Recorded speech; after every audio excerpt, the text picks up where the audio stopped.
The words hit me like a slap across the face on a sweltering Tuesday afternoon in August. I was standing in the kitchen of the Torres family ranch, sweat beading on my forehead from the Texas heat, stirring a massive pot of beans while corn tortillas warmed on the griddle. Before we jump back in, tell us where you're tuning in from, and if this story touches you, make sure you're subscribed, because tomorrow I've saved something extra special for you. The house was buzzing with its usual chaos. Diego practicing, piano in the living room, Rosa and Luis arguing over a board game, Anna helping Sofia fold laundry upstairs while the older boys worked on homework at the kitchen table. It was the symphony of our life, the beautiful madness of raising 8 children that had become as natural to me as breathing. That's when I heard Carol's voice drifting from the front porch where she sat with her husband Stephen, speaking in that carefully modulated tone she used when she thought I couldn't hear her. Honestly, Stephen, I don't know how much longer Mother Margaret can keep supporting Diana and all those kids. 8 children, can you imagine? Frank's been gone for 12 years now, and she's still living off the Torres family money like it's her right. It's becoming a real burden on the estate. Stephen's response was quieter, but I caught enough to make my blood run cold. The trust fund can't sustain this forever. Mother's getting older, and when she passes, someone's going to have to make some hard decisions about what's sustainable and what isn't. I stood frozen at that stove, wooden spoons suspended mid-stir as their words sank in. Burden. That's what I was to them after 12 years of widowhood, after raising Frank's children, their nieces and nephews, with nothing but love and determination. After countless sleepless nights nursing sick babies alone, after working double shifts at the community center to contribute what I could, after maintaining perfect grades for all 8 kids and making sure they honored their father's memory and the Torres family name. After all of that, I was nothing more than an expensive obligation they were eager to shed. The story of how I became Diana Torres, single mother of 8 and apparent family burden, began 20 years earlier when I was Diana Morales, a 19-year-old community college student working part-time at the local library in Riverside, Texas. That's where I met Frank Torres, a gentle giant of a man who was 22 and already working at his family's law firm while finishing his degree at night. He had wandered into the library looking for law books, but what he found was me reorganizing the reference section with determined efficiency. Frank was everything his younger sister Carol was not. Kind where she was cutting, generous where she was calculating, humble despite the Torres family wealth that stretched back 4 generations in Texas. His great-great-grandfather had been one of the original Spanish land grant recipients, building an empire of cattle ranching and oil rights that his descendants had carefully preserved and expanded. By the time Frank was born, the Torres name carried significant weight in 3 counties, and the family trust fund could have supported dozens of relatives in comfortable luxury. But Frank never made me feel like I was marrying into money. During our 2-year courtship, he worked hard to show me that his feelings were genuine, that he saw me as an equal partner rather than someone to be taken care of. He proposed on Christmas Eve of my senior year, offering me a simple but beautiful ring that had belonged to his grandmother, and promised that we would build our own life together, contributing to the family legacy rather than simply living off it. Mother Margaret, Frank's formidable 70-year-old mother, had been skeptical of me at first. She was the family matriarch, a sharp-eyed woman who had taken over management of the Torres holdings after her husband died young, much like I would later do with her son. She had built the family law firm from a small-town practice into a regional powerhouse, had diversified their investments, and had successfully guided 3 generations of Torres descendants into productive, contributing members of society. When Frank brought me home for the first time, she studied me with the intensity of someone evaluating a business proposal. "Tell me about your family, Diana," she had said during that first dinner, her voice carrying the authority of someone accustomed to being obeyed. "My parents both work at the school district," I replied, trying to keep my voice steady under her scrutiny. My father maintains the buildings and grounds, and my mother works in the cafeteria. They've been married 25 years and raised 4 children on their combined salaries. We didn't have much money, but we had stability and love. Mother. Margaret had nodded slowly, and I caught a glimmer of approval in her eyes. Good. Money without character is worthless, but character without money can build something lasting. Frank tells me you're studying education and working to pay your own way through school. Yes, ma'am. I want to teach elementary school, and I believe in earning what I have. That conversation had marked the beginning of a relationship that would prove crucial to my survival as a widow. Mother Margaret came to respect my work ethic, my dedication to family, and my refusal to take anything for granted.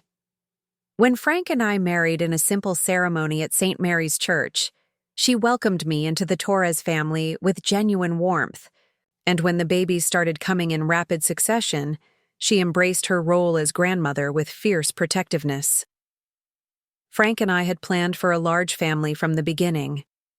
Both of us came from close-knit households where children were considered blessings rather than burdens, and the Torres family tradition encouraged multiple generations under one roof when possible. We bought a modest 4-bedroom house in town rather than accepting Mother Margaret's offer to build us something grander on the ranch property. Frank wanted to establish our independence first, to prove we could manage our own household before accepting more substantial family support.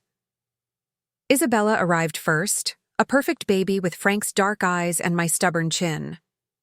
Miguel followed 18 months later, then Sofia, then Carlos in quick succession.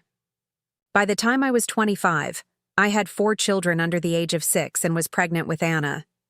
Frank was working long hours at the law firm, learning the business from the ground up despite his family connections, while I managed the household, with the capable efficiency I had learned from my own mother. Those early years were challenging but deeply fulfilling. Frank was a devoted father who never missed a bedtime story or a school event, who coached Little League on weekends and taught the older children to ride horses at his mother's ranch. I taught part-time at the local elementary school when possible, contributing to our household income while staying closely involved with our children's education. We weren't wealthy by Torres family standards, but we were building something solid and meaningful together. Anna was followed by Luis, then Rosa, and finally little Diego when I was 31. 8 children in 12 years of marriage, each one planned and welcomed with joy. Our house overflowed with laughter, homework assignments, soccer equipment, and the controlled chaos that comes with a large family. Frank often joked that we were single-handedly keeping the local grocery store in business, but he said it with pride rather than complaint. Mother Margaret was an active grandmother, hosting Sunday dinners at the ranch where all 8 children could run freely across acres of pasture land. She insisted on contributing to their education expenses and extracurricular activities, establishing small trust funds for each child that would mature when they reached 18. She also made it clear that Diana and I were always welcome to family financial support if needed, though Frank's legal career was successful enough that we rarely required assistance. Carol, Frank's younger sister, had married Stephen Patterson, an insurance salesman from Austin, and moved away from Riverside shortly after their wedding. She visited sporadically for holidays and family events, usually with subtle complaints about the noise level when all 8 children were present, but she maintained cordial relationships with everyone. Her own marriage had produced only one child, a daughter named Melissa who was close in age to my Isabella, and Carol often seemed slightly overwhelmed by the sheer energy of our large family gatherings. Life was good, stable, and full of promise until everything changed on a rainy October evening when Frank was 34. He had been working late at the office, preparing for a major court case, when he called to say he would be driving home soon. I was helping Miguel with algebra homework while keeping an eye on the younger children's bath time, anticipating Frank's arrival and the bedtime routine we shared every night. The phone call came at 9:30. Highway patrol officer, voice professional but kind, explaining that there had been an accident on the winding road between town and our house. Frank's truck had skidded on wet pavement and collided with a tree. He died instantly, they assured me, without pain or suffering. But those words provided no comfort to a 33-year-old woman suddenly facing the prospect of raising 8 children alone. The funeral was a blur of flowers, casseroles, and well-meaning condolences from a community that had watched our family grow and thrive. Mother Margaret stood beside me at the graveside, her arm around my shoulders as 8 confused and grieving. Children tried to understand why their father wasn't coming home. Frank's law partners assured me that his life insurance and benefits would provide some financial security. And Mother Margaret made it immediately clear that the Torres family would support us through this transition and beyond. Diana, she had said firmly during the terrible weeks following the funeral, you are not facing this alone. Frank may be gone, but you and these children are Torres family now and forever. The trust will ensure you can focus on raising them properly without financial worry. That's what Frank would have wanted, and it's what I want. The first year of widowhood was the hardest thing I had ever experienced. Isabella, my oldest at 12, stepped up with maturity beyond her years, helping with her younger siblings, while I navigated the practical aspects of single parenthood. Miguel, just 10, became fiercely protective of the family, appointing himself as the man of the house in ways that were both touching and heartbreaking. The younger children struggled, with grief and confusion, requiring constant emotional support and reassurance. Preparing and narrating this story took us a lot of time, so if you are enjoying it, subscribe to our channel. It means a lot to us. Now back to the story. I threw myself into creating stability and routine, maintaining the family traditions Frank and I had established while gradually adapting to our new reality. Sunday dinners at Mother Margaret's ranch became even more important, providing the children with a sense of extended family and continuity. I returned to teaching full-time, grateful for the schedule that allowed me to be home when the children returned from school, and I appreciated the steady income that supplemented the family support. Mother Margaret proved to be not just a financial safety net, but an emotional anchor during those difficult years.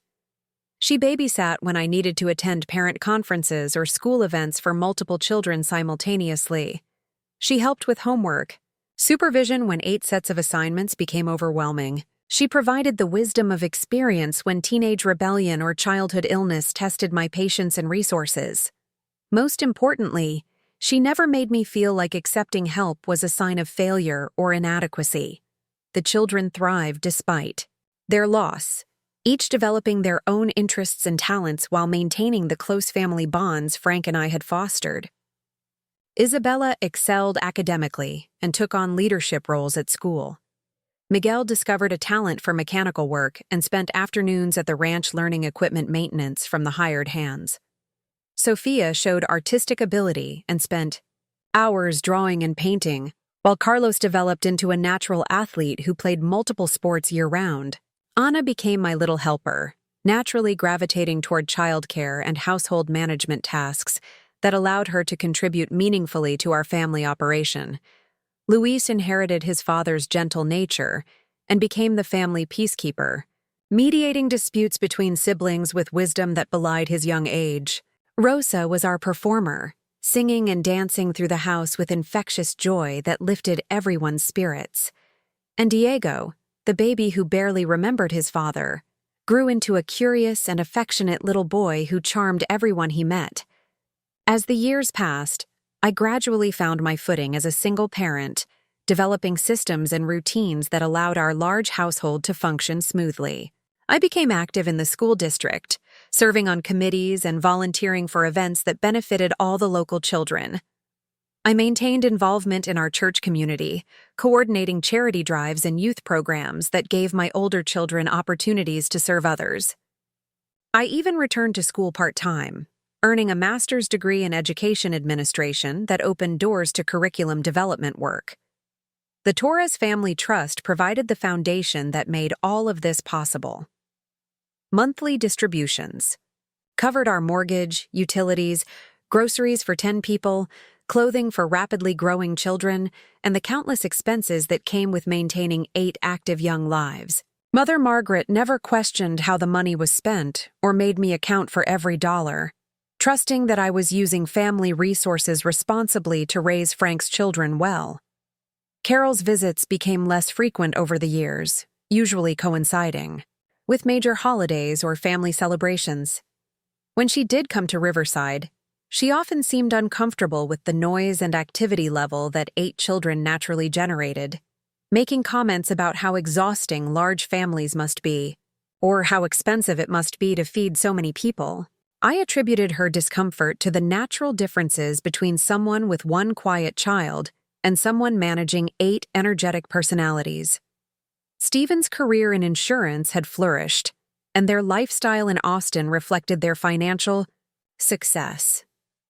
Melissa, their daughter, was enrolled in expensive private schools and participated in elite activities that contrasted sharply with my children's more modest but equally enriching experiences. When Carol shared updates about Melissa's achievements or opportunities, there was sometimes an underlying suggestion that perhaps my children weren't reaching their full potential, that perhaps the Torres family resources could be better invested in fewer, more focused educational opportunities. I dismissed these subtle criticisms as sibling rivalry or cultural differences about parenting approaches. Carol had always been more status-conscious than Frank, more concerned with appearances and social positioning, while I focused on character development and family unity. As long as Mother Margaret remained supportive and the children continued thriving, I felt confident in the choices I was making as their mother. But on that sweltering August afternoon when I overheard Carol and Stephen's conversation about burdens and sustainability, I realized that the family dynamics I thought I understood were more complicated than I had imagined. The financial support I had gratefully accepted as temporary assistance during early widowhood had apparently become, in their minds, a permanent drain on family resources that needed to be addressed. Standing in that kitchen, wooden spoon still, suspended over the pot of beans, I felt the same disorienting shock I had experienced 12 years earlier when the highway patrol officer called about Frank's accident. Once again, the life I thought I was building had revealed itself to be more fragile than I had realized. Once again, I was facing the prospect of my children's security being threatened by circumstances beyond my control. But this time, I wasn't. A grieving 33-year-old woman overwhelmed by sudden loss and responsibility. This time, I was a 45-year-old woman who had successfully raised 8 children through adolescence, who had built a career and a reputation in my community, who had learned through hard experience that sometimes you have to fight for what matters most. This time, I wasn't going to let anyone threaten my family's future without a response they would never forget. The following weeks passed in a strange state of heightened awareness, as if Carol and Stephen's words had adjusted the lens through which I viewed every family interaction. I found myself analyzing conversations differently, noticing subtle tensions I had previously dismissed, paying attention to the way certain topics were carefully avoided during family gatherings. What I discovered made my stomach clench with a growing sense of dread. It started with small observations during our regular Sunday dinner at the ranch. Mother Margaret, now 82 and still sharp as a tack, had always been meticulous about family business discussions, but I began noticing how Carol would steer conversations away from certain topics whenever I was present.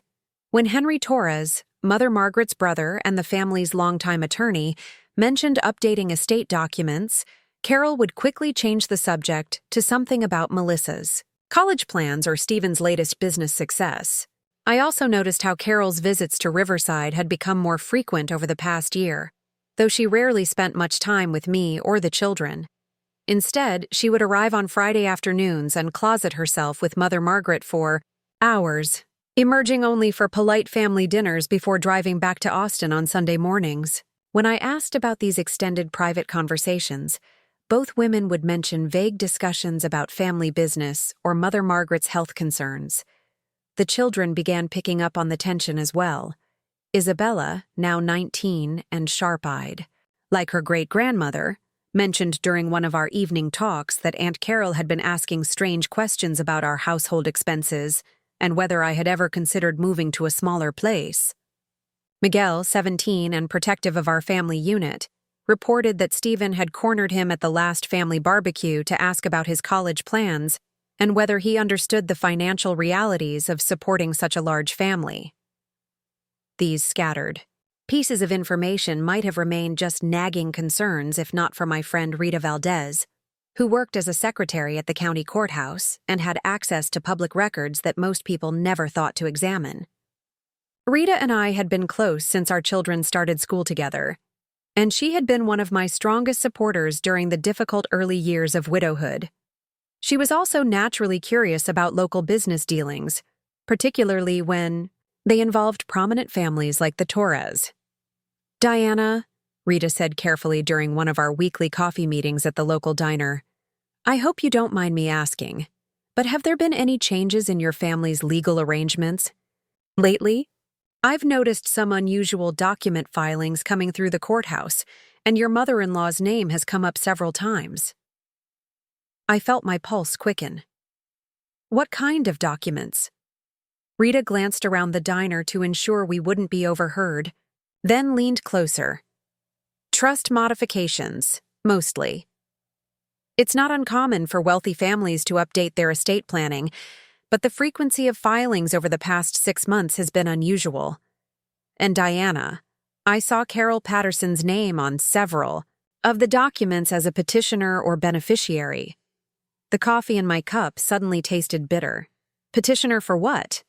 "I can't access all the details without overstepping my authority," Rita admitted. "But it appears there have been discussions about restructuring some of the family financial arrangements, consolidating certain trusts, modifying distribution, schedules, that sort of thing. The paperwork suggests significant changes are being considered." That evening, after helping Diego with his reading homework and supervising the older children's study time, I sat alone in my kitchen with a legal pad, trying to piece together everything I had observed and learned. The pattern that emerged was deeply troubling. Carol and Stephen appeared to be laying groundwork for major changes to the Torres family trust structure, changes that would likely affect my children's financial security and my ability to continue supporting our household. I realized I needed professional advice from someone outside the family circle, someone who could help me understand my legal position and the children's rights as Frank's heirs. The Torres family had always handled their legal matters through their own firm, with Henry Torres managing estate planning and trust administration, but I couldn't approach him about concerns involving his own family members. After careful consideration, I contacted Patricia Sanchez, a well-regarded estate attorney in the neighboring county who had no business relationships with the Torres family. Patricia was known for her advocacy on behalf of widows and children in complex family disputes, and her reputation for discretion made her an ideal choice for my delicate situation. Our initial consultation took place on a Thursday afternoon while the children were in school. Patricia's office was modest but professional, decorated with family photos and community service awards that suggested someone who understood the importance of fighting for vulnerable clients. She listened intently as I explained my circumstances, occasionally taking notes but mostly focusing on understanding the nuances of my family relationships and financial arrangements. "Diana," Patricia said after I had finished my account, "based on what you've told me, it sounds like you may be facing a coordinated effort to modify or restrict your access to family trust benefits. This isn't uncommon in wealthy families, particularly when there are competing interests between different branches of the family tree." She explained that trust documents often contained provisions that allowed for modifications under certain circumstances, particularly if the original trustee believed that changed conditions warranted different distribution strategies. In families where significant wealth was involved, these modifications could be used to consolidate resources or redirect benefits toward what trustees considered more valuable investments. "The concerning part of your situation," Patricia continued, "is that these discussions appear to be happening without your knowledge or input. despite the fact that your children are direct beneficiaries of Frank's portion of the family trust. You have legal standing to request copies of all trust documents and to understand any proposed changes that might affect your children's inheritance.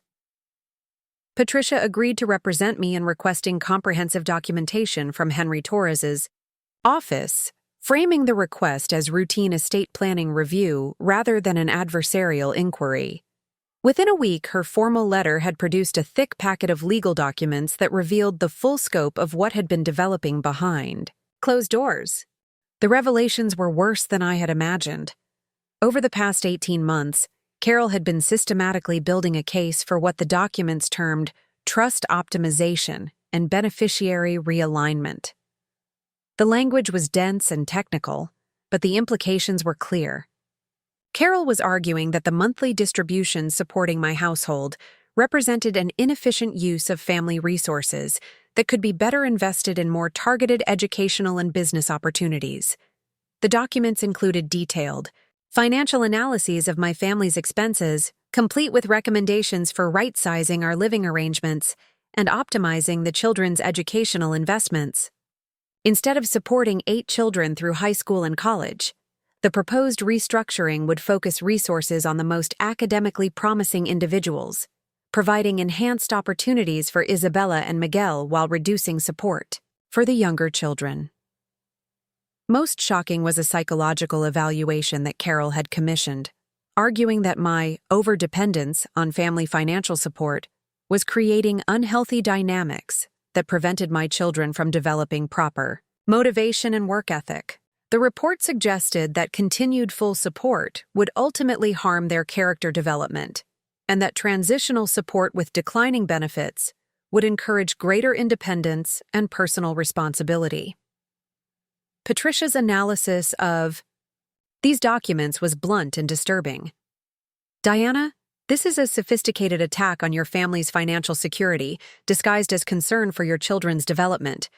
Carol is essentially arguing that you're not raising the children properly and that the family resources would be better managed under different arrangements. The proposed changes were scheduled to be presented to Mother Margaret for approval. Within the next 2 months, coinciding with the annual family trust review that occurred every October. If approved, my monthly support would be reduced by 60% over the following year, with complete termination except for specific educational expenses by the time Diego turned 16. The psychological impact of this betrayal was almost as devastating as the financial implications. Carol wasn't just questioning my parenting or our lifestyle choices. She was systematically undermining my relationship with Mother Margaret and positioning herself as the responsible family member who was willing to make difficult decisions for the greater good. Every private conversation, every concerned question about our expenses, every suggestion about alternative living arrangements had been part of a calculated campaign to justify taking away my children's security. I spent several sleepless nights processing this information, alternating between rage at Carol's deception and fear about how to protect my family. The children sensed my distress despite my efforts to maintain normal routines, and I found myself snapping at minor infractions while struggling to concentrate on basic household tasks. Isabella finally confronted me directly, demanding to know what was wrong and why I seemed so anxious lately. "Mom," she said firmly, cornering me in the laundry room where I had been mindlessly folding the same towel for several minutes. "Something is seriously wrong, and we all know it. You've been different for weeks now, and Miguel heard you crying in your room last night. What's going on?" Looking at my eldest daughter, so mature and perceptive at 19, I realized that continuing to handle this crisis alone wasn't protecting my children. It was teaching them that family problems should be suffered in isolation. Isabella deserved to understand what was happening, particularly since the proposed changes would directly affect her college funding and future opportunities. I sat down with Isabella and Miguel that evening after the younger children were in bed, explaining as carefully as possible what I had discovered about Carol's plans and what it might mean for our family's future. Their reactions were immediate and fierce. "She can't do that," Miguel said. his 17-year-old voice cracking with emotion. "Dad wanted us to be taken care of. Great-grandmother promised we would be. Aunt Carol doesn't have the right to decide we're too expensive." Isabella was quieter but more strategic in her thinking. "Mom, does great-grandmother know what Aunt Carol is planning? Because this doesn't sound like something she would approve of. She's always talked about family, loyalty, and taking care of each other." That question had been haunting me since Patricia first showed me the documents. Mother Margaret had always been fiercely protective of Frank's children, had consistently expressed pride in how well they were developing, had never suggested that our household expenses were excessive or inappropriate.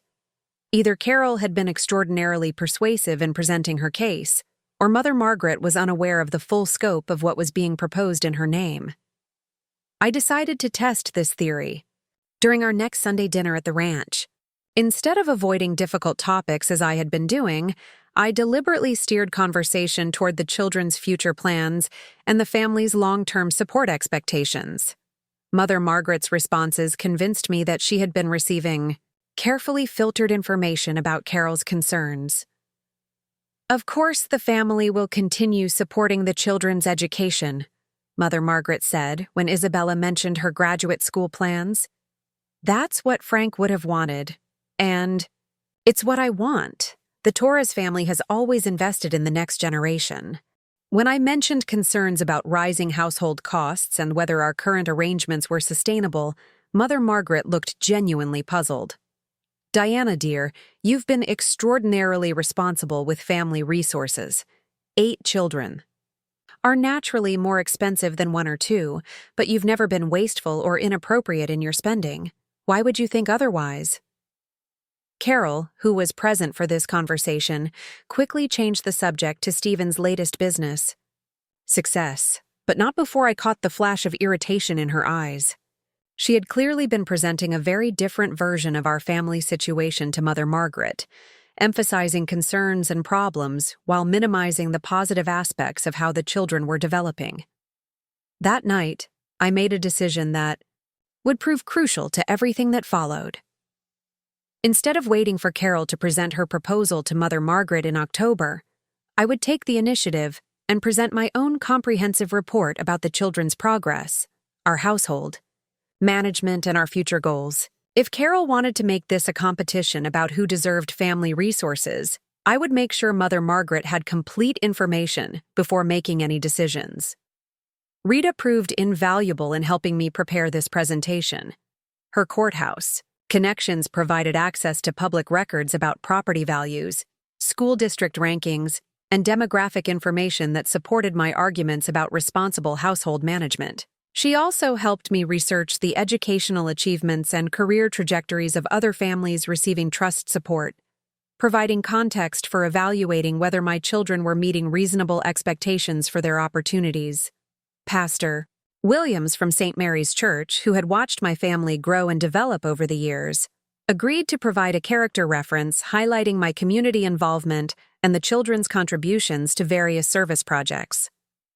Several of my colleagues from the school district offered professional evaluations of my work performance and leadership capabilities, countering any suggestions that single parenthood had compromised my professional effectiveness. Most importantly, I assembled detailed documentation of each child's academic progress, extracurricular achievements, and personal development milestones. Isabella's acceptance to 3 different graduate programs with partial scholarships, Miguel's recognition as a regional leader in youth automotive skills competitions, Sofia's art pieces displayed in community exhibitions, Carlos's selection for advanced athletic training programs, all evidence that the Torres family resources were producing exactly the kind of outcomes that justified continued investment. The financial analysis I prepared with Patricia's help demonstrated that our household expenses were entirely reasonable for a family of our size, and that the children were receiving excellent value for their educational investments. More importantly, the projections showed that current support levels would naturally decrease as the older children completed their education and became financially independent, making Carol's proposed dramatic cuts unnecessary and potentially harmful. As September progressed, and I prepared for what I knew would be a crucial confrontation, I found myself thinking often about Frank and what he would have wanted for his children. He had been raised in a family where wealth was viewed as a tool for creating opportunities and building character, not as a scarce resource to be hoarded or distributed according to narrow definitions of worthiness. Frank had also understood his sister's personality better than I had appreciated at the time. During our marriage, he had occasionally mentioned concerns about Carol's tendency to view family relationships in competitive terms, her focus on appearances, over substance, her difficulty understanding that different people might have different but equally valid approaches to success and happiness. Carol measures everything, he had told me once after a particularly tense family gathering where she had made pointed comments about our household chaos and child-rearing decisions. She measures success, status, efficiency, return on investment. She's not necessarily wrong about the importance of those things, but she doesn't understand that some of the most valuable things in life can't be measured. Now, facing the prospect of having to defend my family's worth according to Carol's measurements, I realized that this confrontation was about much more than financial security. It was about fundamental questions of family loyalty, about whether love and support should be conditional on meeting someone else's standards of productivity and efficiency, about whether children deserved security simply because they were family, or only if they could prove they would provide adequate returns on investment. The week before our planned family meeting, Mother Margaret called to suggest we meet privately before the larger discussion.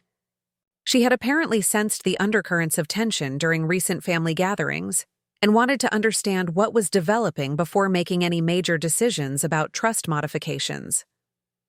"Diana," she said during our phone conversation, "Henry tells me there have been some questions about our current arrangements, and Carol has expressed concerns about long-term sustainability.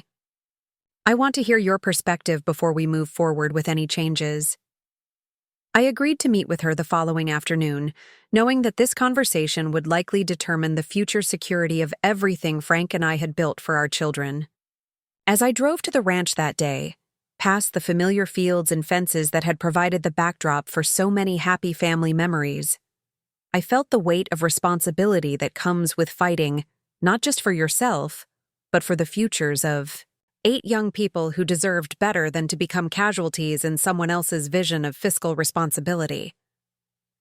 The afternoon sun cast long shadows across Mother Margaret's sprawling ranch house as I pulled into the circular driveway, my hands trembling slightly on the steering wheel.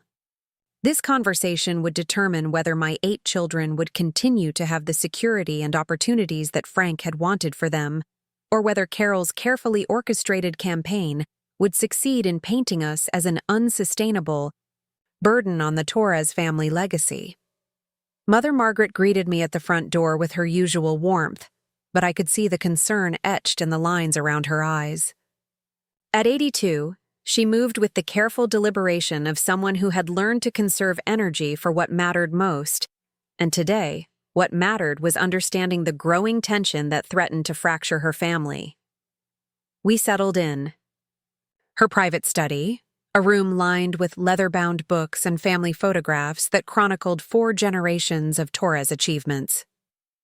The walls displayed framed degrees, business awards, and community recognition that testified to the family's commitment to excellence and service. Frank's law school graduation photo sat prominently on her desk, a painful reminder of dreams cut short and promises that now fell to me to fulfill. "Diana," Mother Margaret began, her voice carrying the authority of someone accustomed to addressing difficult situations directly. "I've been sensing undercurrents during our recent family gatherings that concern me deeply. Carol has raised questions about our current support arrangements, and I want to understand your perspective before making any decisions that might affect you and the children." I had rehearsed this conversation in my mind dozens of times, but sitting across from the woman who had been my anchor through 12 years of widowhood, I felt the full weight of what was at stake. This wasn't just about money or trust funds. It was about whether the family that had welcomed me as Frank's wife would continue to embrace me as his widow and his children as worthy inheritors of the Torres name. "Mother Margaret," I said, choosing my words carefully, "I've become aware that Carol has concerns about the sustainability of supporting our household, and I want you to know that I share her desire to ensure family resources are used wisely. However, I believe there may be some misunderstandings about our situation that I'd like to address." I had prepared a comprehensive folder documenting every aspect of our family life over the past 12 years, and I began presenting this information systematically. The academic records showed consistent honor roll achievements across all 8 children, with Isabella maintaining a 4.2 GPA through her sophomore year of college, and Miguel earning recognition as a National Merit Scholar finalist. Sofia's artwork had been selected for display in the state capitol, while Carlos had received recruitment letters from Division I universities for his athletic abilities. The younger children were equally impressive in their own ways. Anna's leadership in student government and her volunteer work with elderly residents at the local nursing home demonstrated the kind of character development that Frank would have celebrated. Luis had been selected for the Gifted and Talented program and was already showing interest in following his father's path into law. Rosa's musical abilities had earned her principal chair in the regional youth orchestra, and little Diego was reading at a level 3 years above his grade. "These children aren't just surviving without their father," I explained, spreading out report cards, award certificates, and teacher recommendations across Mother Margaret's mahogany desk. "They're thriving in ways that honor Frank's memory, and the Torres family values you instilled in him." Mother Margaret examined each document carefully, her expression growing increasingly thoughtful as the evidence of her grandchildren's achievements accumulated before her. When she reached Miguel's letter of commendation from the automotive skills competition, she paused, a slight smile crossing her weathered features. "Frank was always good with his hands," she murmured. "He spent hours in the ranch workshop, fixing equipment and building things. I'm glad to see Miguel has inherited that practical intelligence." I seized on this opening to address one of Carol's primary criticisms. "Mother Margaret, Carol has suggested that the children lack proper motivation because they haven't had to struggle financially. But I believe their achievements demonstrate exactly the opposite. They're working hard because they understand the opportunities they've been given and want to prove themselves worthy of the Torres family support." The financial documentation I presented next showed careful household management that maximized value while maintaining appropriate standards for a family of our size. Monthly expense reports demonstrated that grocery costs for 10 people were managed through bulk purchasing and meal planning that would have impressed any efficiency expert. Clothing expenses were minimized through strategic shopping, hand-me-downs, between siblings, and seasonal planning that anticipated growth spurts and changing needs.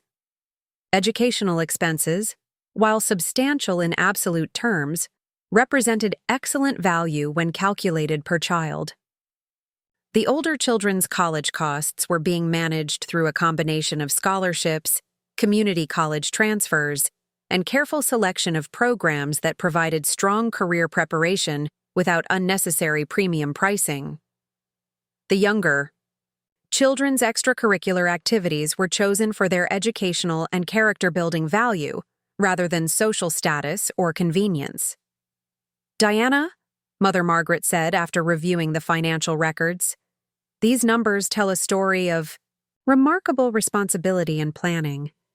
Where did Carol get the idea that you were managing resources inappropriately?"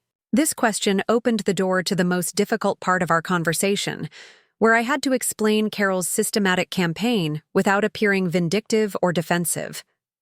I carefully outlined the pattern of private meetings, the commissioned psychological evaluation, and the proposed trust modifications that would effectively force my family into a much smaller lifestyle, while concentrating remaining resources on fewer children. Mother Margaret's expression grew increasingly stern as I explained the details of what had been planned without my knowledge. The idea that decisions affecting her grandchildren's future were being made based on outside evaluations and efficiency Calculations clearly violated her fundamental beliefs about family loyalty and protection. Carol commissioned a psychological evaluation of your parenting without discussing it with me? Mother Margaret's voice carried a dangerous edge that I had rarely heard before. She proposed reducing support for the younger children based on some consultant's opinion about motivation and character development? I nodded, then carefully presented the most damaging evidence. The evaluation suggests that continued support will harm their character development, but it was conducted without any direct interaction with the children or observation of our household. The recommendations are based entirely on financial records and Carol's characterizations of our family dynamics. The silence that followed was heavy with implications. Mother Margaret had built her life around the principle that family members protected and supported each other, particularly during vulnerable periods when external threats might compromise their security or well-being. The idea that one family member would systematically undermine another's position, especially involving the welfare of children, represented a betrayal of everything she had tried to instill in her descendants. "Diana," she said finally, her voice controlled but vibrating with suppressed anger, "I want you to know that no decisions have been made about modifying your support, and no changes will be implemented without your full knowledge and input. Whatever Carol has been planning, it doesn't have my approval." Relief flooded through me, but I knew this conversation was only the beginning of a larger confrontation that would determine the long-term stability of our family relationships. Carol had invested too much time and effort in her campaign to abandon it easily, and the October trust review meeting would force all these issues into the open. Mother Margaret must have been thinking along similar lines, because her next words confirmed that she intended to address this situation decisively. "I think it's time for a family meeting where all parties can present their concerns and we can resolve this matter definitively. I won't have my grandchildren's security threatened by secret negotiations and outside evaluations." We scheduled the meeting for the following Saturday, giving Carol and Stephen a week to prepare their presentation, while allowing me time to finalize my own documentation and gather additional support for my position.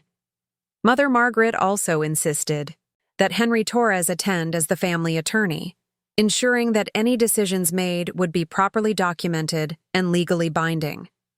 The week that followed was filled with intense preparation and growing tension throughout our household. The older children sensed that something significant was developing, and I decided they deserved to understand what was at stake. Isabella and Miguel were old enough to handle the complete truth about Carol's proposals, while the younger children received age-appropriate explanations about family business discussions that might affect our future plans. Isabella's reaction was swift and fierce. "Mom, this is outrageous. Aunt Carol barely knows us as individuals, and she wants to decide which of us deserve support based on some consultant's report? What gives her the right to evaluate our family like we're a business investment?" Miguel was more analytical but equally determined. "If Aunt Carol thinks we're not motivated enough, maybe she should see what we can accomplish when we're fighting for our family's survival. I'm not going to let some insurance salesman from Austin decide that my little brothers and sisters don't deserve the same opportunities I've had." Together, we developed additional documentation that would strengthen our position during the family meeting. Isabella compiled a comprehensive report on her academic achievements and future career plans, including detailed financial projections showing how her graduate degree would lead to professional success that would reflect positively on the Torres family name. Miguel created a presentation about his vocational training and entrepreneurial plans, demonstrating that practical skills and business acumen were as valuable as traditional academic pursuits. The younger children contributed in their own ways, creating a family scrapbook that showcased their achievements, community service projects, and the close relationships that bound us together as a unit. Sofia's artistic talents produced a visual narrative of our family's journey since Frank's death, while Carlos documented his athletic achievements and the leadership roles he had assumed within our household. Rita Valdez proved invaluable during this preparation period, using her courthouse connections to research comparable situations in other wealthy families, and providing insights into legal precedents that might influence Mother Margaret's decision-making. She also served as an emotional sounding board when the stress of preparing for confrontation threatened to overwhelm my usual composure. "Diana," Rita said during one of our late-night planning sessions, "you're fighting for more than just financial security. You're fighting for the principle that children deserve stability and support simply because they're family members, not because they can prove their worth according to someone else's criteria." Pastor Williams from St. Mary's offered to attend the meeting as a character witness, prepared to speak about our family's contributions to the church community and the positive example we had set for other families facing similar challenges. Several of my colleagues from the school district provided written testimonials about my professional competence and community leadership, countering any suggestions that single parenthood had compromised my effectiveness or judgment.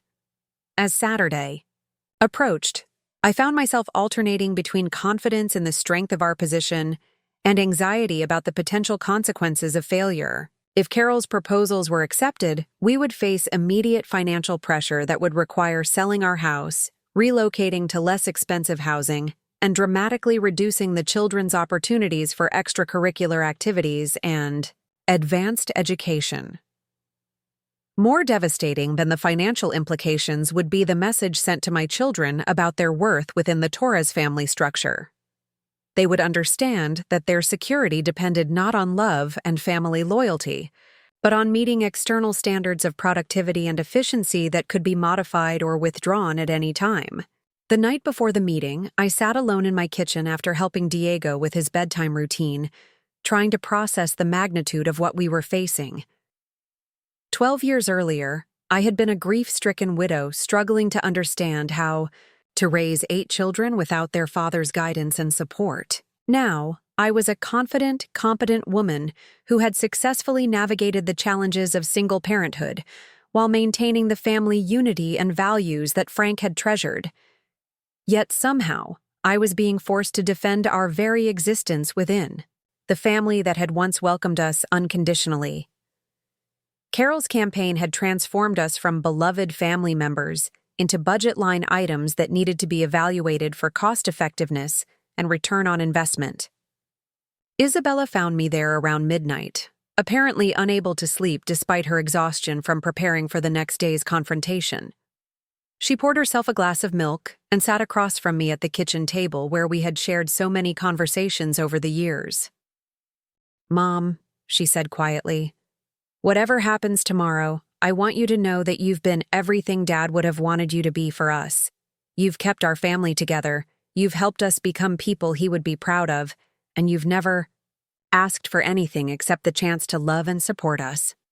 Her words brought tears to my eyes, but they also strengthened my resolve for the battle ahead. Whatever Carol and Stephen had planned, whatever arguments they thought would convince Mother Margaret to abandon her grandchildren, they were about to discover that they had underestimated both the strength of our family bonds and my determination to protect what Frank had entrusted to my care. The morning of the meeting dawned clear and crisp, with the kind of bright October sunlight that made the Texas landscape look infinite with possibility. As I dressed carefully in the navy suit I had worn to important school district presentations, I thought about Frank and how he had always approached difficult situations with quiet confidence and thorough preparation. "You've got this, Diana," I said to my reflection in the bathroom mirror. "You've raised 8 incredible children, you've built a respected career, and you've earned your place in this family through 12 years of dedication and love. Don't let anyone convince you otherwise." The children gathered around me as I prepared to leave for the ranch, offering hugs and words of encouragement that reminded me why this fight was so important. Isabella and Miguel would accompany me to the meeting, serving as representatives of the next generation who deserved to have their voices heard in discussions about their future. As we drove toward the confrontation that would determine our family's fate, I felt the same mixture of fear and determination that had carried me through the darkest days after Frank's death.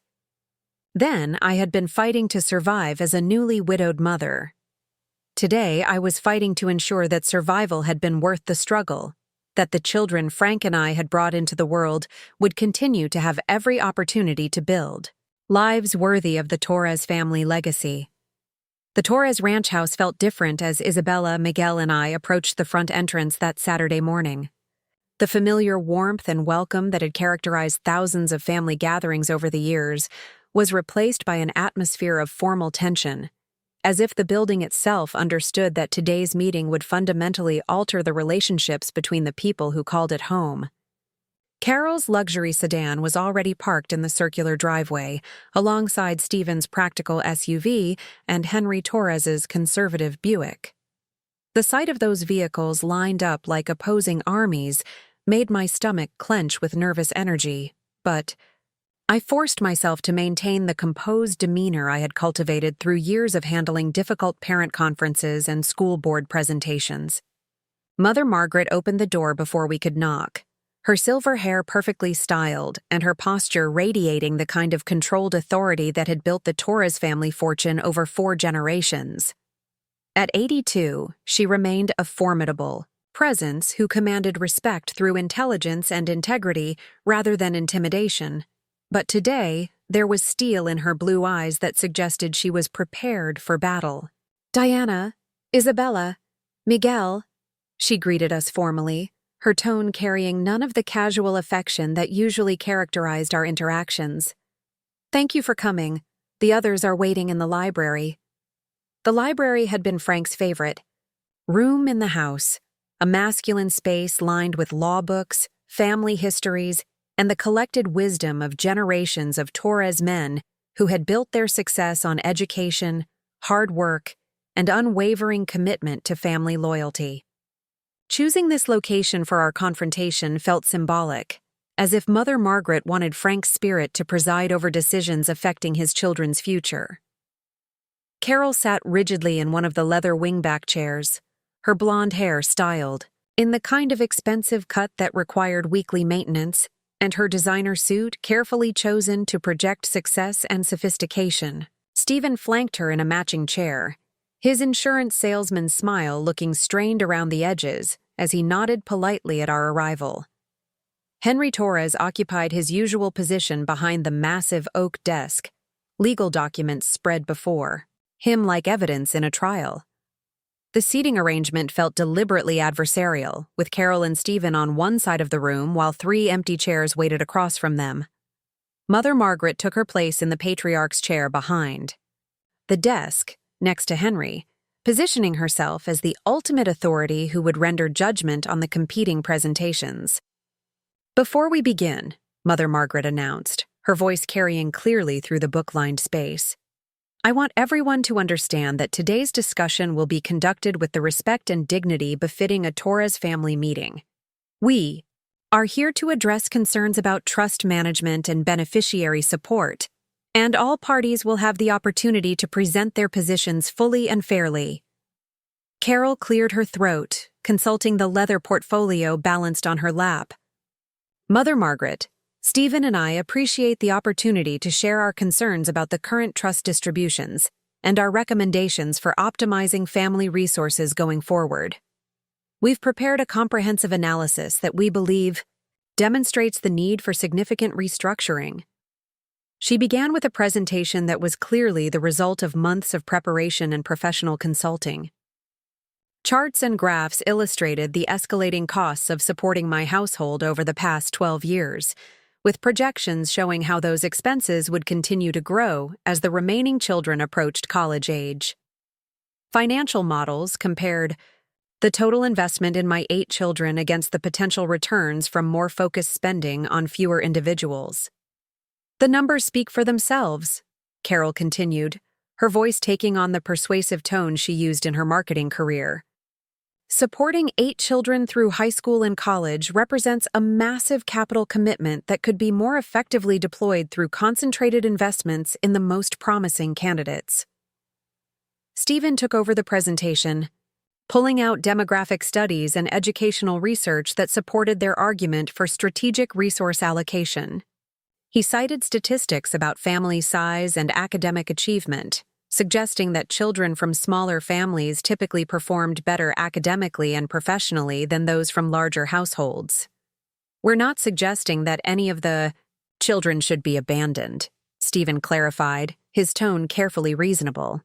"But we believe that focusing resources on Isabella and Miguel, who have already demonstrated exceptional potential, while providing more modest support for the younger children, would produce better outcomes for everyone involved."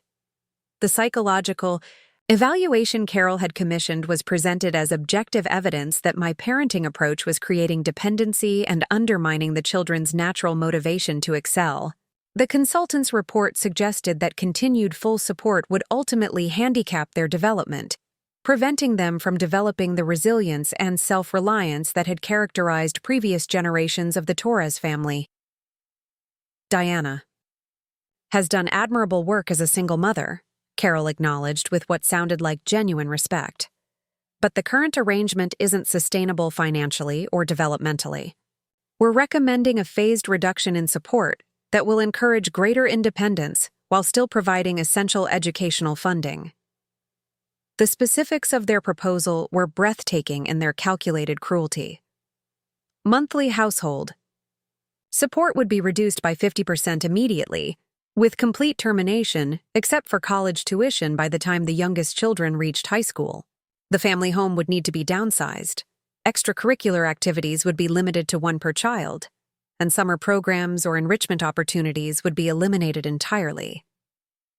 This restructuring would free up significant capital for investment in business opportunities that could benefit the entire family, Stephen concluded. Rather than spending money on maintaining multiple households and supporting numerous children indefinitely, we could be building enterprises that would employ family members and create lasting wealth.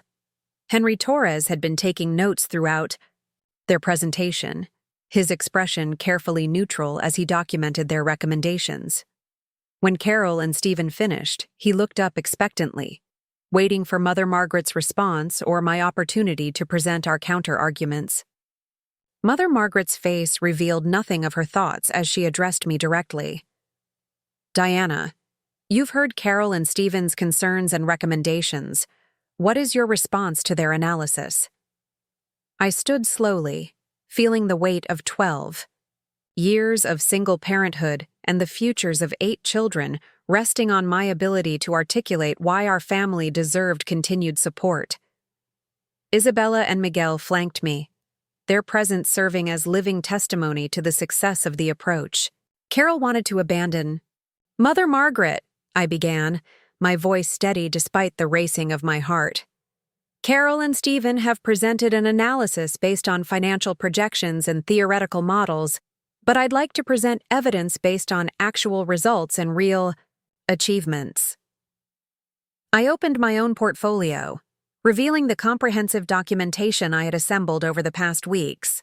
Academic transcripts, award certificates, teacher recommendations, and community service records painted a picture of 8 children who were not only surviving but thriving under the current support system.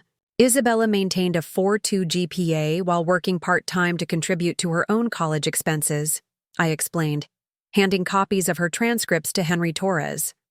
She's been accepted to graduate programs at 3 prestigious universities with partial scholarships that demonstrate her academic excellence. This success didn't happen despite our large family structure. It happened because of the stability and support that allowed her to focus on her education. Miguel stepped forward, his 17-year-old frame radiating the quiet confidence that reminded me so strongly of his father. "I'd like to speak for myself and my siblings," he said, his voice carrying clearly through the library. "Aunt Carol's consultant suggests that we lack motivation because we haven't struggled financially, but I think our achievements prove exactly the opposite." He pulled out his own documentation, including recognition as a National Merit Scholar finalist, leadership positions in student government, and the automotive skills competition that had earned him regional recognition. I work 20 hours a week at the ranch, maintaining equipment and learning business operations. I've saved every dollar I've earned toward college expenses because I understand the value of the opportunities I've been given.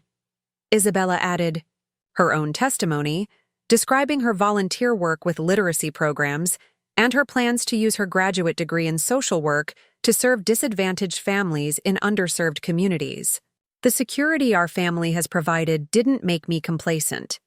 It gave me the foundation to think beyond my own needs and consider how I can contribute to something larger than myself.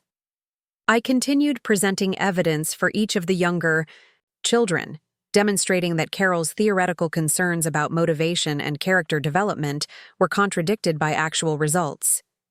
Sofia's artistic achievements, Carlos's athletic excellence combined with academic honors, Anna's leadership in community service projects, Luis's advanced academic performance, Rosa's musical accomplishments, and Diego's early indicators of exceptional ability all testified to the effectiveness of our current approach.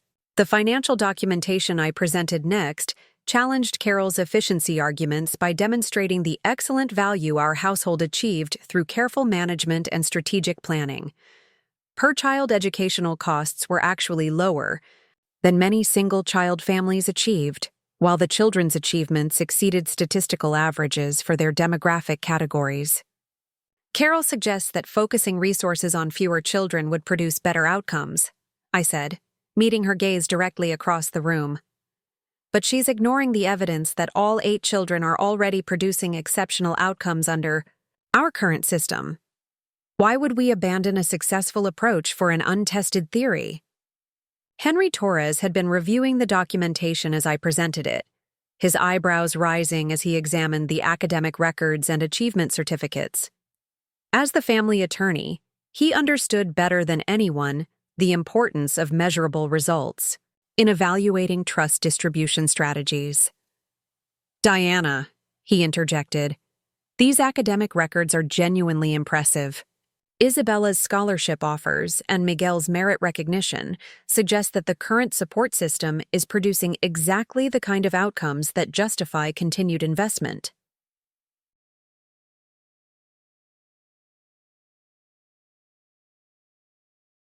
"Academic achievement isn't the only consideration," she countered. "We need to think about long-term sustainability and the message we're sending about personal responsibility." This opened the door for the most powerful part of my presentation, where I addressed the fundamental philosophical differences underlying our competing approaches. "Carol, you're treating my children like a business investment that needs to justify its returns. But family isn't a business. These children lost their father when they were young, and the Torres family made a commitment to ensure they would still have every opportunity to build successful lives." I pulled out the final piece of documentation, copies of Frank's will, and the original trust documents that established support for his children. Frank's intentions were clear and unambiguous. He wanted his children to grow up with security and opportunity, to receive excellent educations, and to contribute positively to the Torres family legacy. Every one of these children is fulfilling those intentions. Mother Margaret had remained, silent throughout both presentations, her sharp eyes moving between the competing arguments and evidence. When I finished speaking, she leaned back in her chair, steepling her fingers in the gesture I remembered from childhood visits when she was weighing important decisions. "Carol," she said finally, her voice carrying a dangerous quietness, "I'm troubled by several aspects of your presentation. First, you commissioned external evaluations of Diana's parenting and my grandchildren's development without consulting me or involving Diana in the process. This represents a breach of family protocol that I find deeply disturbing." Carol began to protest, but Mother Margaret continued without pause. "Second, your recommendations would essentially penalize these children for being part of a large family, despite evidence that they are achieving exceptional results under current arrangements. This contradicts everything the Torres family has traditionally valued about supporting the next generation." The temperature in the room seemed to drop as Mother Margaret's tone grew increasingly stern.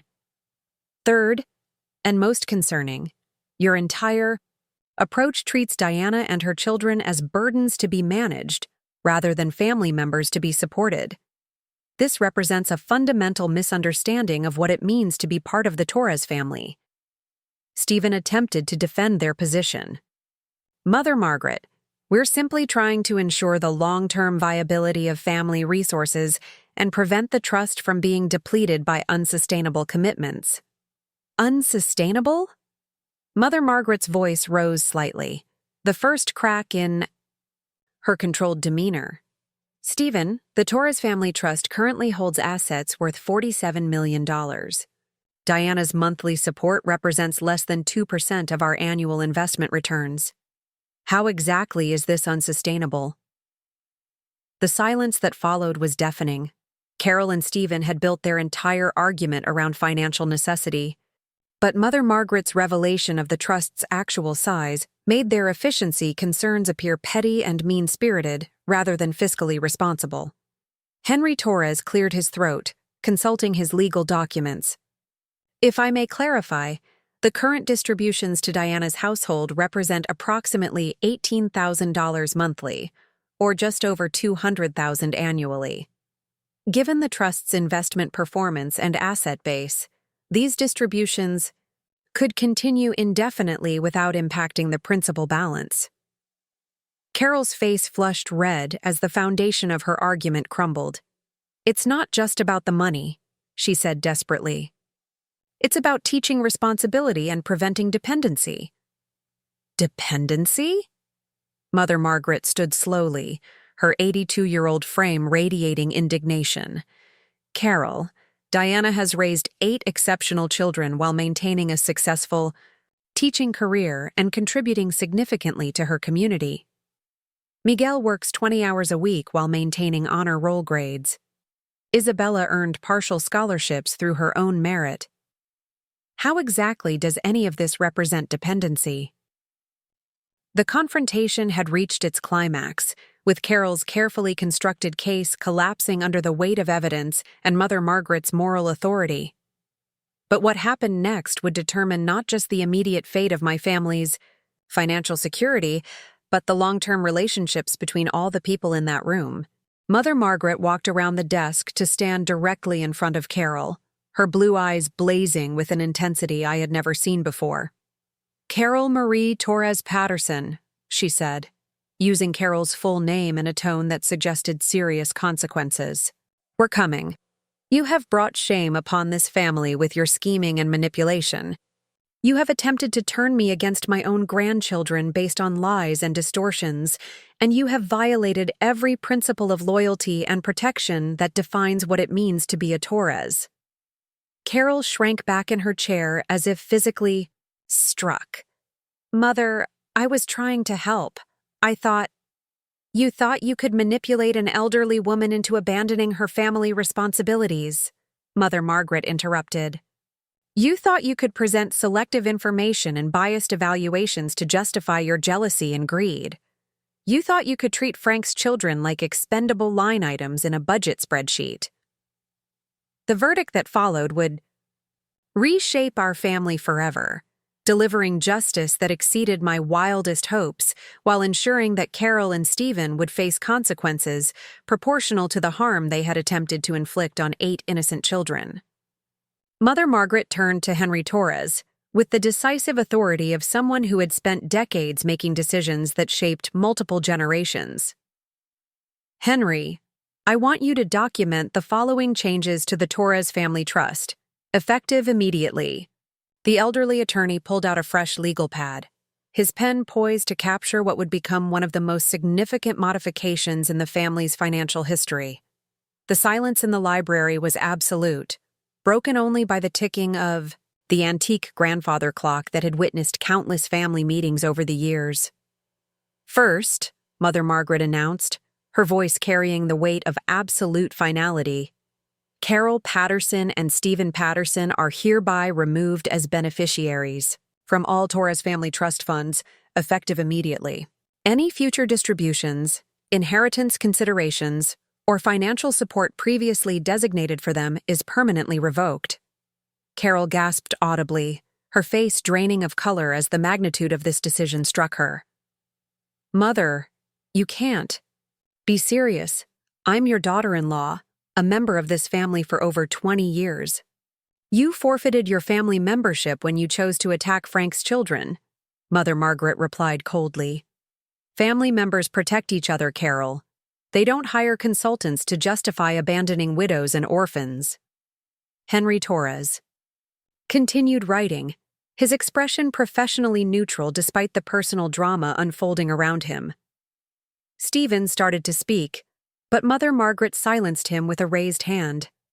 Second, Diana Torres is hereby designated as the primary trustee for all educational and developmental funds designated for Frank's children, with full authority to make distribution decisions without outside approval or consultation.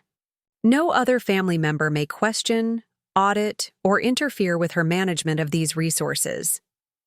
The implications of this decision were staggering. Mother Margaret wasn't just maintaining our current support, she was giving me complete control over funds that would ensure my children's security through college, graduate school, and beyond. I felt tears of relief and gratitude threatening to overwhelm my composure. Third, the monthly household distributions to Diana's family are increased to $25,000, effective immediately, with automatic adjustments for inflation and changing family needs. This support will continue until the youngest child completes his undergraduate education. Carol made a strangled sound of protest. $25,000. That's more than she was receiving before. This is vindictive, not rational. Mother Margaret's eyes flashed with dangerous fire. Vindictive would be prosecuting you for the fraudulent psychological evaluation you commissioned using forged family authorization. Vindictive would be pursuing legal action for attempted financial elder abuse. Vindictive would be ensuring that your employer and social circle understand exactly what kind of person you've revealed yourself to be. The threat hung in the air like a physical presence.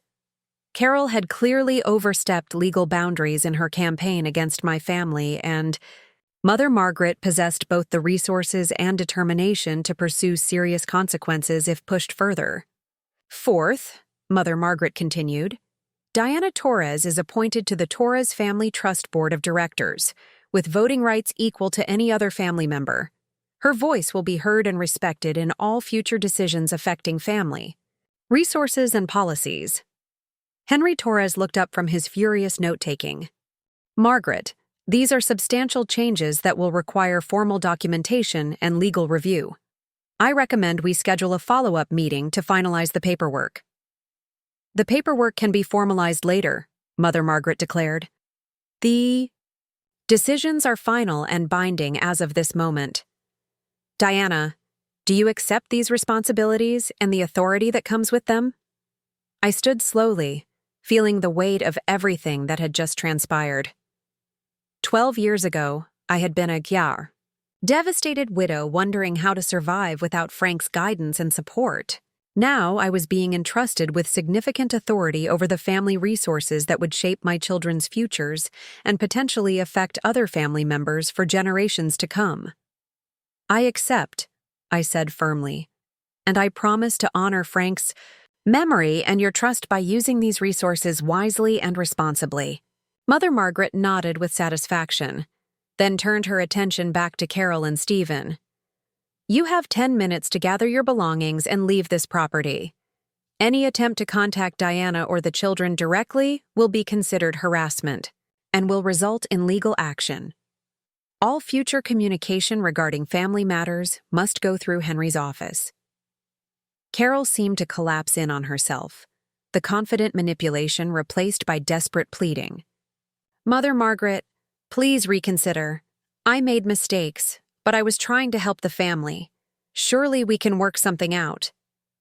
You weren't trying to help the family, Mother Margaret replied with devastating clarity. You were trying to eliminate what you saw as competition for family resources. You viewed Frank's children as obstacles to your own financial security, and you attempted to manipulate me into abandoning them based on lies and distortions. Stephen finally found his voice, though it cracked with strain. This seems like an extreme reaction to what was essentially a business disagreement about resource allocation. Mother Margaret's laugh was sharp and humorless. A business disagreement? Stephen, You and Carol attempted to convince me that my grandchildren were burdens who needed to be managed rather than family members who deserved support. You commissioned fraudulent evaluations and presented selective data to justify your greed. This isn't a disagreement. It's a betrayal. Isabella stepped forward, her 19-year-old voice carrying surprising authority as she addressed her aunt directly. Aunt Carol, you never bothered to really know us as individuals. You saw 8 kids as 8 expenses, but you never saw Miguel's dedication to learning or Sofia's artistic talent or Carlos's leadership abilities. You reduced us to numbers on a spreadsheet because it was easier than acknowledging that we're real people with real potential. Miguel added his own perspective with the maturity that had impressed everyone throughout this ordeal. If you had asked us about our goals and dreams instead of hiring consultants to evaluate our motivation, you might have understood that we're not dependent or lazy. We're grateful for the opportunities we've been given, and we're working hard to prove ourselves worthy of the Torres family name. Carol's face crumpled as the full impact of her children's rejection combined with the loss of her financial inheritance. She had gambled everything on her ability to manipulate Mother Margaret into accepting her vision of fiscal responsibility, and the consequences of that failed gamble were now destroying her life as thoroughly as she had attempted to destroy ours. "Diana," she said desperately, turning to me with tears streaming down her cheeks. "You can't let her do this. We're family. Frank would want us to work things out." The appeal to Frank's memory was her final mistake. I felt a surge of anger, so pure and powerful that it surprised me with its intensity. "Don't you dare invoke Frank's name to justify what you've done," I said, my voice shaking with emotion. Frank loved his children unconditionally. He would be horrified to know that his own sister tried to take away their security and opportunities based on some consultant's opinion about efficiency. Mother Margaret glanced at the antique clock on the mantelpiece. "Your 10 minutes are nearly up. I suggest you use the remaining time to leave with whatever dignity you have left." Carol and Stephen gathered their materials with the defeated movements of people whose world had just collapsed around them. The confident presentation they had prepared, the careful manipulations they had orchestrated over months of planning, the financial security they had expected to preserve by eliminating what they saw as competing claims, all of it had backfired, spectacularly.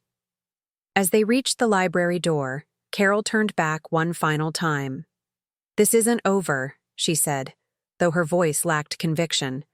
"I'll contest these changes. I'll prove that this decision was made under duress or undue influence." Henry Torres looked up from his legal pad with the calm authority of someone who had handled family disputes for over 4 decades.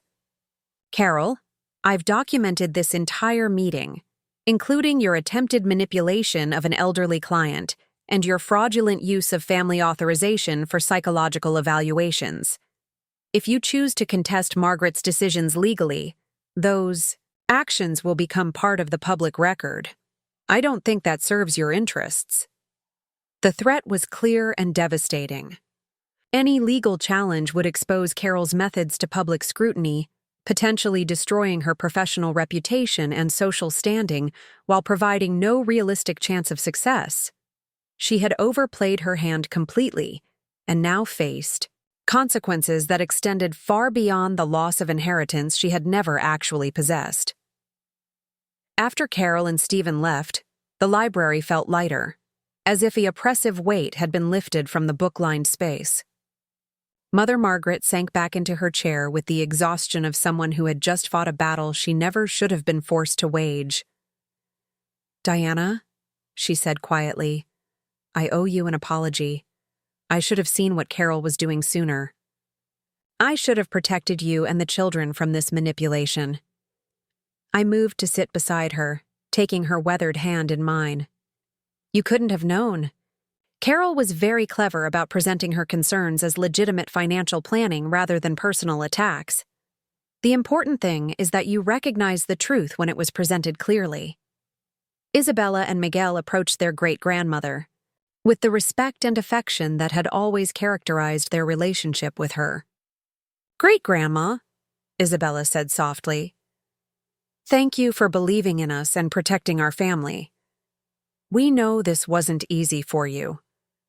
Mother Margaret's eyes filled with tears as she looked at the two young people who represented the future of the Torres family legacy.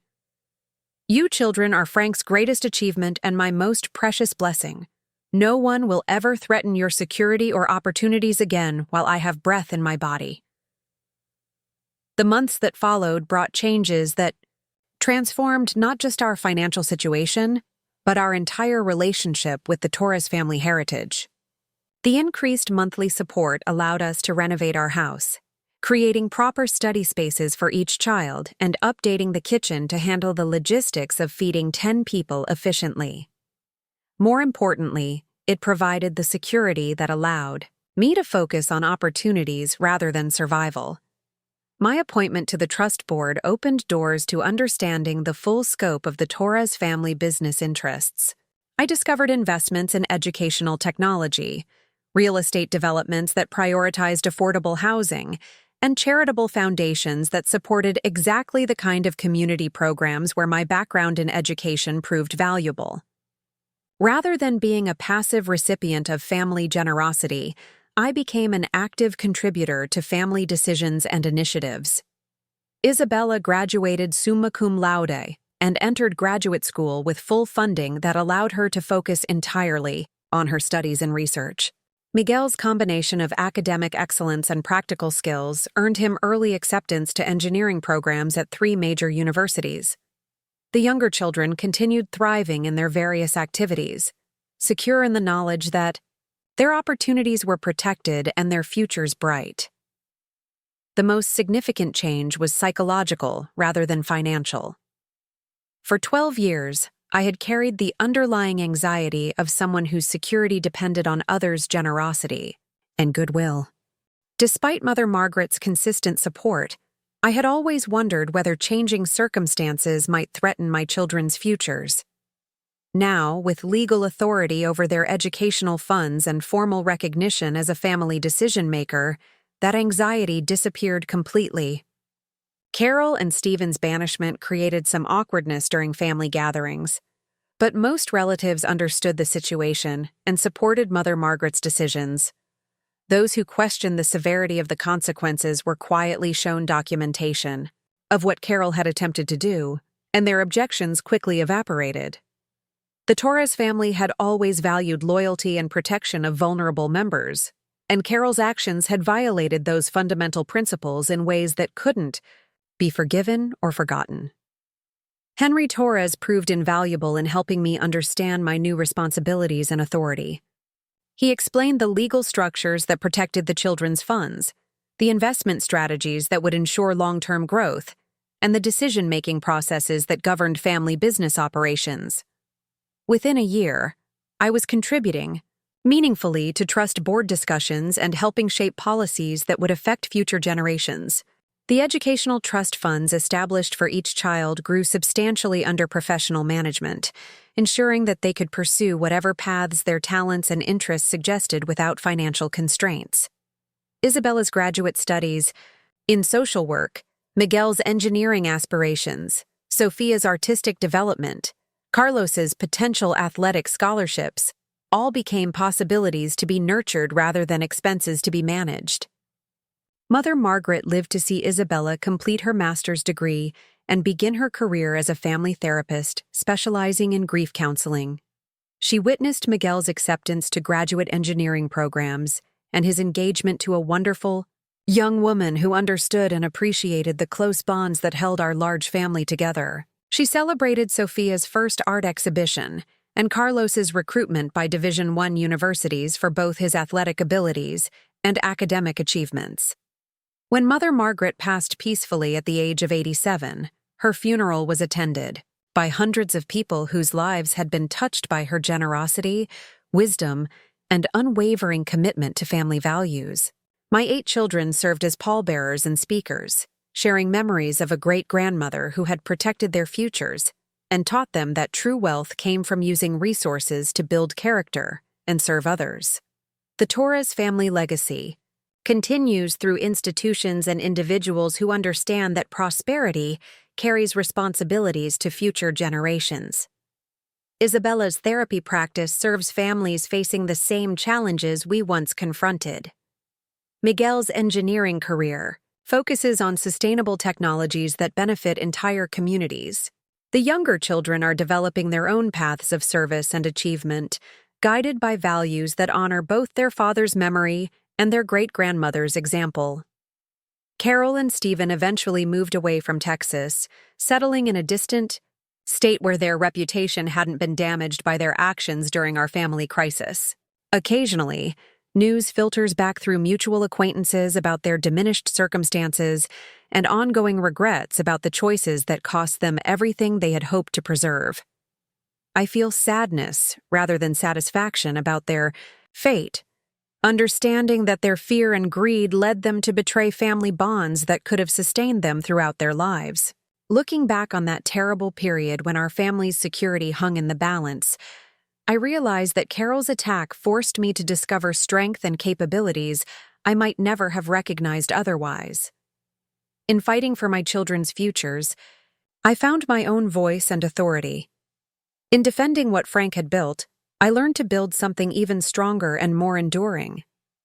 The 8 children who were once seen as burdens are now accomplished adults who contribute meaningfully to their communities and honor the Torres family name through their character and achievements. They understand that privilege comes with responsibility, that security should be used to serve others, and that family bonds must be protected and nurtured across generations. Sometimes, during our annual family gatherings at the ranch that Mother Margaret left to all of us collectively, I stand in the library where that crucial confrontation took place and remember the fear and determination that carried me through the crisis. The room still holds Frank's law books and Mother Margaret's wisdom, but now it also contains photo albums documenting achievements that might never have been possible without the courage to fight for what we deserved, and the justice that ultimately prevailed. Up next, you've got 2 more standout stories right on your screen. If this one hit the mark, you won't want to pass these up. Just click and check them out.